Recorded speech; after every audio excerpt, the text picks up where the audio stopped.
जादुई मसाला। सोनपुर में धीरज अपनी माँ सुशीला के साथ रहता था। धीरज को प्रिया बहुत पसंद थी, पर धीरज की माँ नहीं चाहती थी कि धीरज प्रिया से शादी करे।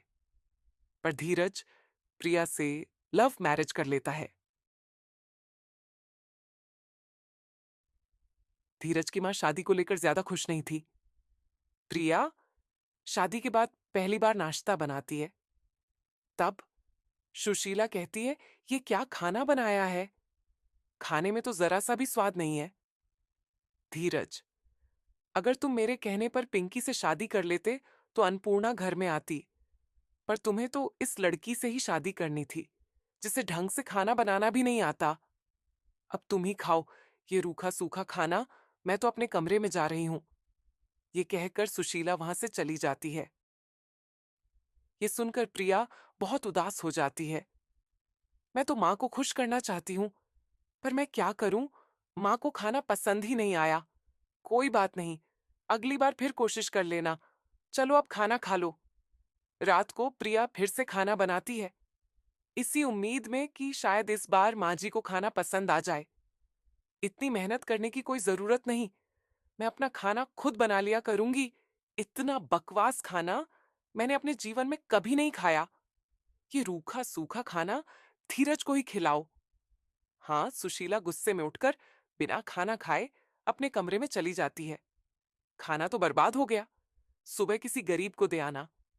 अगले दिन सुबह बहुत दुखी मन से प्रिया सारे बचे हुए खाने को लेकर बाहर गरीबों में देने जाती है। अरे माई, इधर देखो, हमको भी कुछ खाने को दे दो। आप लोगों के लिए ही तो लेकर आई हूं मेरे हाथ का खाना। माँ जी को तो अच्छा नहीं लगता, लेकिन मैं नहीं चाहती खाना बर्बाद हो। इसलिए अगर आप इसे खा ले तो मुझ पर एहसान होगा। प्रिया की आंखों में आंसू आ जाते हैं। अरे बेटी, तू उदास क्यों है? मैं बहुत मन से अपनी सास के लिए खाना बनाती हूँ, पर उन्हें मेरा बनाया खाना जरा भी पसंद नहीं आता। बस इतनी सी बात है। ये लो, मैं तुम्हें कुछ देती हूँ। सीमा अपने पास पड़ी एक गठरी में से एक छोटी सी पुड़िया निकालकर, बेटी तुमने मुझ भिखारन को इतना अच्छा खाना खिलाया, इसीलिए मैं तुम्हें ये जादुई गरम मसाला दे रही हूँ। तुम ये अपने पास रखो बेटी। जब भी खाना बनाओ तो ये जादुई गरम मसाला उसमें थोड़ा सा जरूर डालना। इसके पास खुद खाने का कोई जुगाड़ नहीं, फिर ये जादुई गरम मसाला कहां से लाई? छोड़ो मुझे क्या, पर इनका मन रखने के लिए ले लेती हूँ। प्रिया घर पर आ जाती है और सीमा का दिया हुआ मसाला किचन में रख देती है। कुछ देर बाद धीरज किचन में जाता है और नाश्ता बनाने की कोशिश करता है और खाना प्रिया को चखने के लिए कहता है। तभी प्रिया कहती है, प्रिया अपनी सास को समझा बुझाकर खाने पर आने को कहती है। खाना चखते हुए सुशीला बोलती है, लो, अब यही बाकी रह गया था कि तुम दोनों अब रेस्टोरेंट से खाना मंगवा रहे हो। नहीं माँ, ये घर का बना हुआ खाना है। माँ जी आप चाहें तो किचन में जाकर देख सकती है। सुशीला उनकी बात पर यकीन कर लेती है और खाना खा लेती है। उसके बाद कहती है, आज तो तुम्हारे खाने ने मेरा दिल जीत लिया। आज मैं शान से कह सकती हूँ कि मेरा बेटा अन्नपूर्णा लेकर आया है।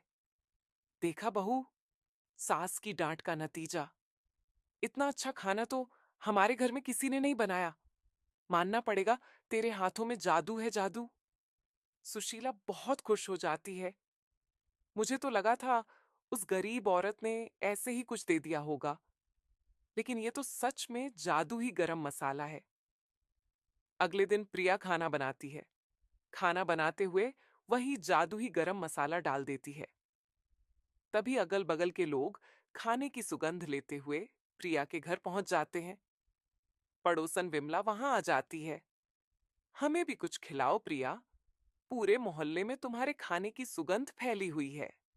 ऐसा कौन सा जादू ही मसाला डालती हो खाने में जो इतना महक रहा है?